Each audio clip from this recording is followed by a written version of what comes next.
Kindness is more of an art form than a science. Entrepreneurship is more of a science than an art form.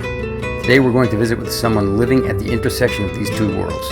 Debbie Cohen from Guatemala has built a profitable business creating jobs for artists, but these are no ordinary artists. Even though they have cognitive and physical challenges, their ability to create a beautiful abstract art is far from impaired. In this episode of Tribe Journal, we will visit Debbie, founder and CEO of Yad, a thriving business that brings more color to people's lives everywhere.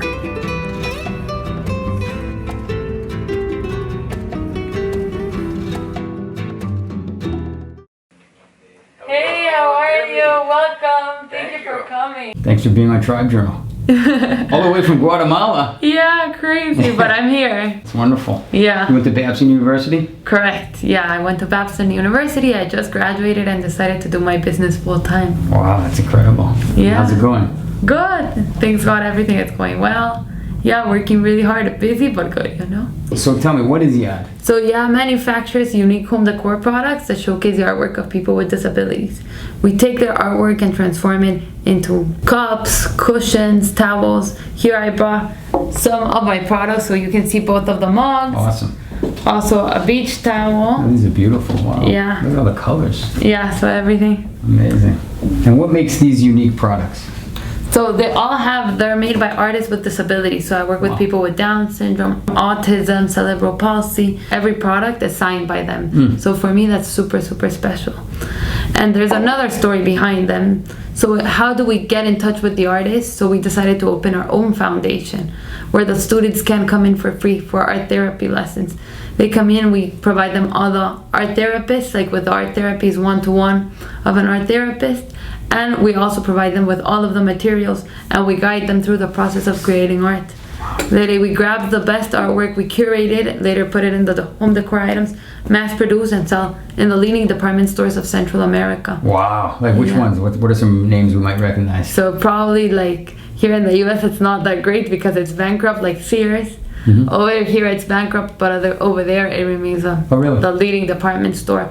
I saw at Costco Guatemala that it's known as Price Mart. Wow, okay. Did you wake up one day and say, this is what I have to do? What's the backstory here? So my best friend has intellectual disability, so I've always been like super passionate about the topic. She had so many talents that the world wouldn't know, and I wanted to show the world somehow.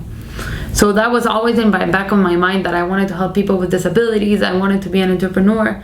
That's why I went to Babson as well. But there later came this another mega aha moment that I'm like, if this is happening, I have to act. And what happened, there was a center, an artistic center for people with disabilities in Guatemala that was about to collapse because it didn't have any funds. So when I saw that, I started grabbing their artwork and producing different items with their artwork, started selling it. And I'm like, wow, this is working out and helping this foundation.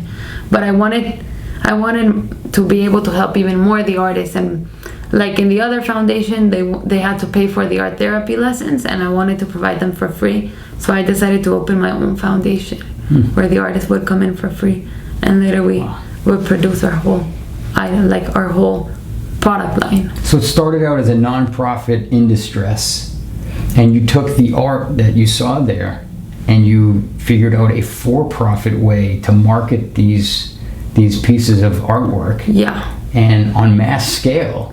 So the center is a non-for-profit business, but in order to do business with big retailers, most of the time in Guatemala they don't like non-profits. They're not trusted as much. So I decided I wanted to make a for-profit business, but with a mission and with a cause that would feed the NGO, and that I started Yad. It's like a regular business. I don't need donors. If I want to advertise more, it's my own, you know, everything is through my criteria. And I think when it's for profit, you have a little bit more drive. So I think it's normal, you know? Interesting. And you don't have to fundraise for it. Yeah, I don't have to fundraise. On the contrary, you're generating revenues for the nonprofit. Yeah. If I was a non-for-profit, I would be nervous because I had to talk to my donors, you know, or I wouldn't scale it as rapidly. And being a for-profit business, it really helps me grow as I want to. So you found a product, and you found that there is a market to support the cost of producing the product. That's the product market fit. And once you had that product market fit, you could just scale it And I'm sure that there's a portion of the revenues that's built into the product market fit that then goes to the beneficiaries. Yeah, correct. So all my artists get paid, and as well, that's how we sustain the center. So both.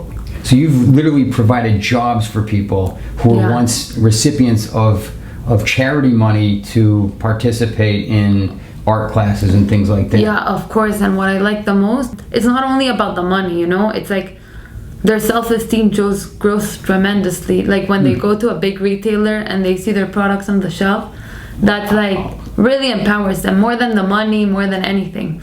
Also in Guatemala, we were really lucky. We were able to partner up with McDonald's, McCafe.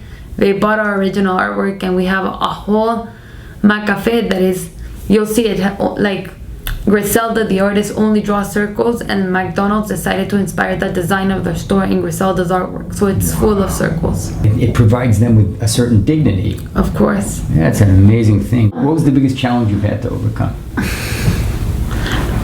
I think being an entrepreneur, a solo entrepreneur, can be really challenging. Entrepreneurship, it's like one day great things happen, another day you'll face the ups and downs, yeah. Yeah, so it's really hard. Where do you see Yad in 5 years? Similar to Tom's, to a Tom's brand, you know, like when people buy Tom's, it's like, oh, you buy one, yeah, like you buy one, you give one, like that mentality. I want people to see, oh, Yad, oh, this brand is like, the artwork comes from people with disabilities. I want to support this brand immediately. What was it like growing up in as part of the Jewish community in Guatemala? What's it like there? So I come from a really tiny Jewish community, only 500 people now, 100 families. How did your family make it there? Like they were multi-generational or? Yeah, so my mom's side came right before World War II from Poland. My dad's side came earlier. They were Turkish, and they came because the situation in Turkey wasn't the best financially. So they got to Shela, that is like the second capital of Guatemala, we used to say. Mm-hmm. So they were there. Wow, so you were born in Guatemala. What was it like growing up in such a small Jewish community? Yeah, it's hard to grow in such a small Jewish community because of course you want to go to a Jewish school and there's no Jewish school for you to go to. But the benefit of that is like all the Jews are really, really close. We're like a tiny family.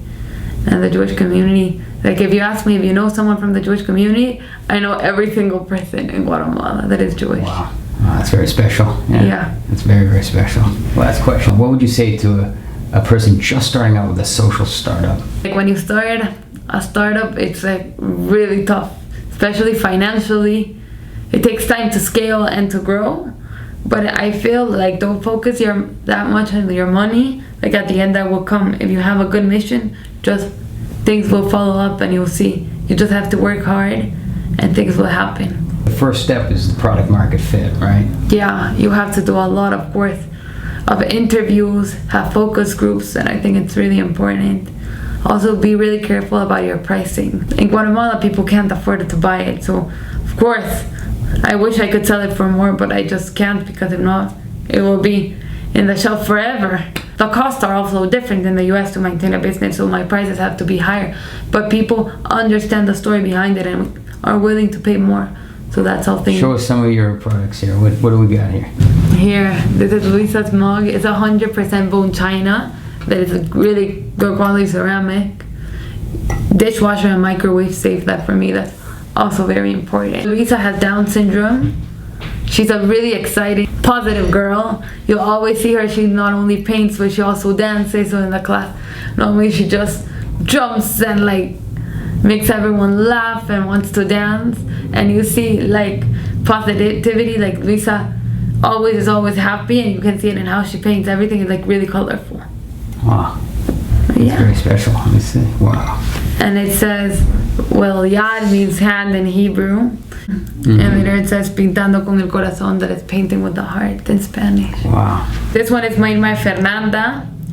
She mostly doesn't speak, so she has no verbal communication. So for me, and for her, it's really important for her to get all of her feelings through painting. You know, it has helped her like so much. Every time she comes to paint, she just completely distresses. Wow. So for us, that's super special.